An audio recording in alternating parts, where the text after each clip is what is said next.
যারা আমার কাছে সাইলেজ নেয় একবার তারা প্রতিবারই আমার কাছে সাইলেজ নেয়। তারাই বলে যে ভাই অনেকের সাইলেজের চাইতে আপনার সাইলেজের গুণগত মানটা ভালো, আপনার সাইলেজে ভুট্টা পাওয়া যায় প্রচুর এবং অবশ্যই মিল্কিং স্টেজে থাকে। দর্শক আসসালামু আলাইকুম। 26 সালে নতুন করে সাইলেজ উৎপাদন করছেন মোস্তফা কামাল।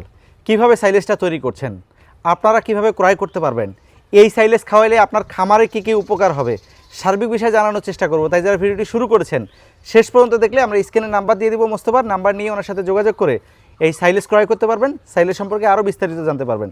চলুন তাহলে মোস্তফার কাছে যাই। মোস্তফা আসসালামু আলাইকুম। ওয়ালাইকুম আসসালাম। কেমন আছেন? আছি আলহামদুলিল্লাহ, ভালো আছি।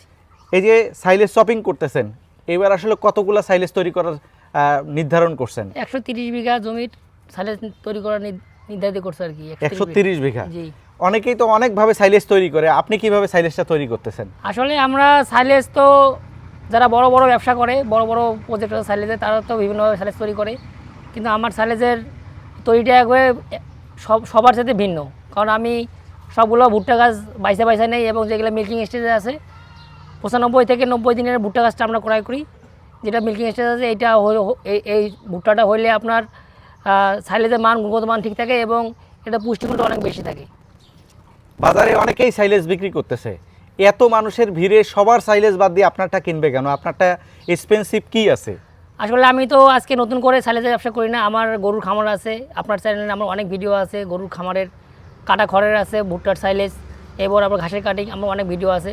যারা আমার কাছে সাইলেজ নেয় একবার তারা প্রতিবারই আমার কাছে সাইলেজ নেয়। তারাই বলে যে ভাই অনেকের সাইলেজের চাইতে আপনার সাইলেজের গুণগত মানটা ভালো, আপনার সাইলেজে ভুট্টা পাওয়া যায় প্রচুর এবং অবশ্যই মিল্কিং স্টেজে থাকে এবং আপনার সাইলেজটা খুললে সাইলেজের বস্তা থেকে একটা ফ্লেভার আসে। অনেকে অনেকভাবে প্যাকেজিং করতেছে, আপনার সাইলেজের প্যাকেজিং কিভাবে করেন? আসলে আমরা আমাদের যে প্যাকেজিং করতেছি, আসলে সাইলেজের প্রপার কাজটা হচ্ছে আপনার প্যাকেজিংটা।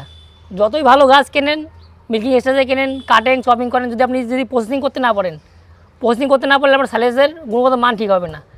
ফার্মেন্টেশনটা ঠিকমতো করা লাগবে। সেক্ষেত্রে আমাদের পলিটা হচ্ছে 115 গ্রাম ওজন, সে সাথে বস্তাটা যাচ্ছে লেমিনেটিং বস্তা, ওইটাও 115 গ্রাম ওজন। এবং এটাতে যখন আমরা এয়ার টাইট করি সুন্দরভাবে, দেখবেন আপনি একটু পরে ভিডিওতে করবে কাজ যারা করবে তখন দেখবেন আপনি যে এয়ার টাইট করার লাগবে এবং খসে সমান পরিমাণ খসে করার লাগবে। সেক্ষেত্রে আপনার সাইলেজের যে গুণগত মান এটা ঠিক থাকবে। আমরা বহির্বিশ্বে দেখি যারা সাইলেজ শপিং করে তাদের বড় বড় মেশিন আছে, একদম পুরা গাছ সহ ভুট্টাকে একদম ফাটিয়ে একদম জিরো করা হয়। বাংলাদেশে এই সাইজের ভুট্টাটা, এই সাইজের সাইলেজটা চলে না কেন? বাংলাদেশে আসলে গোটা সাইলেজ খোঁজে কেন, গোটা ভুট্টা খোঁজে কেন? আসলে বাংলাদেশের মানুষ তো আসলে ভেজাল। পরিষ্কার কথা বললে, আমি ব্যবসা করি, আমি বললে হবে না, এই ব্যবসা যারাই করে ম্যাক্সিমাম লোক ভেজাল করে। এই জন্যে বাংলাদেশের লোক তো এই সাইলেজের আগে খাওয়ায় নেই। এখন এইদিকে আমাদের এই দেশে আসতে এখন সাইলেজের প্রচলন শুরু হয়েছে, এগুলো বহির্বিশ্বে চলে। সেক্ষেত্রে এদিকের লোক ভুট্টা খোঁজে যে আসলে গাছে ভুট্টা আছে কি নাই। সেক্ষেত্রে যে ক্রাশিং করে দেয় সেটা কিন্তু বেশি ভালো, কিন্তু কাস্টমার তাতে কাস্টমার মন পাওয়া যায় না। কাস্টমার, হ্যাঁ ভাই আপনার কাছে সাইলেজের বস্তায় সাইলেজে ভুট্টা নাই, ভুট্টা দেখা যাচ্ছে না। সেক্ষেত্রে আমরা এইটাই করি আর কি। কিন্তু প্রপার সাইলেজ যেটা হয় সেটা অবশ্যই কিন্তু যেটা একবারে ক্রাশিং হয়ে যাবে, এটা কিন্তু প্রপার সাইলেজ।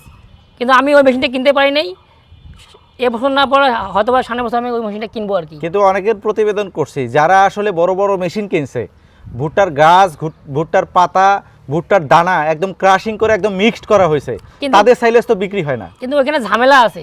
ওখানে ঝামেলা বলতে দেখা যাচ্ছে যে ওখানে যখন ক্রাশিং হয়ে যায় ওখানে তো বোঝা যায় না। আপনি এখানে যদি 1 বিঘা জমির ভুট্টা আর 1 বিঘা জমির শুধু গাছ দেন, যখন ক্রাশিং মেশিনে দিবেন তখন সব ক্রাশিং হয়ে যাবে, ওখানে বোঝা যাবে না, সব ছাতু হয়ে যাবে। কিন্তু আমাদের এই যে বড় বড় শপিং হয় এটা তো বোঝা যাবে ভুট্টা আছে কিনা, এটা বোঝা যাবে। এই জন্য তাদের সাইলেজটা কম চলে। এই যে সাইলেজ তৈরি করতেছেন, আপনার সাইলেজটা আসলে কতদিন রেখে খাওয়ানো যাবে? আমাদের সাইলেজটায় প্যাকেজিংয়ের পর থেকে মোটামুটি 6-7 মাস রেখে খাওয়া যাবে, যদি ইঁদুর ফুটা না করে। অনেকেই যে 2 বছর 2.5 বছরের কথা বলে, এটা রাখা যাবে, পিট করে রাখলে রাখা যাবে, কিন্তু বস্তায় করলে 6-7 মাসের বেশি রাখা যাবে না। কোন সাইলেজটা বেশি ভালো, পিট সাইলেজ নাকি এই বস্তার সাইলেজ? আসলে পিট সাইলেজটা ভালো, এই সাইলেজটাও ভালো।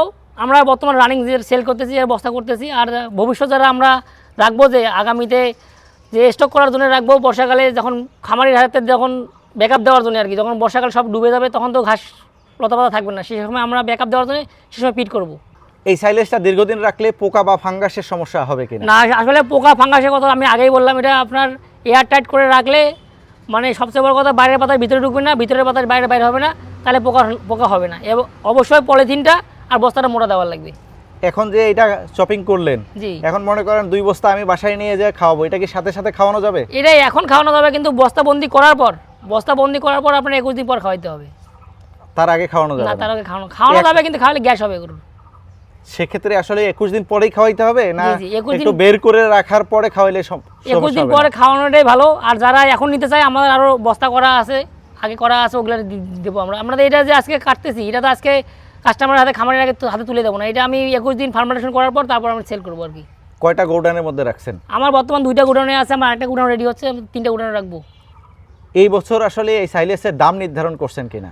আসলে প্রপার সাইলেজ যারা বিক্রি করে, তারা তৈরি করে, আসলে 10 টাকার নিচে সাইলেজ দেওয়া দিলে, যে যখনই 10 টাকার নিচে কেউ সাইলেজ দেবে তখনই বুঝবেন যে সাইলেজে ভেজাল আছে।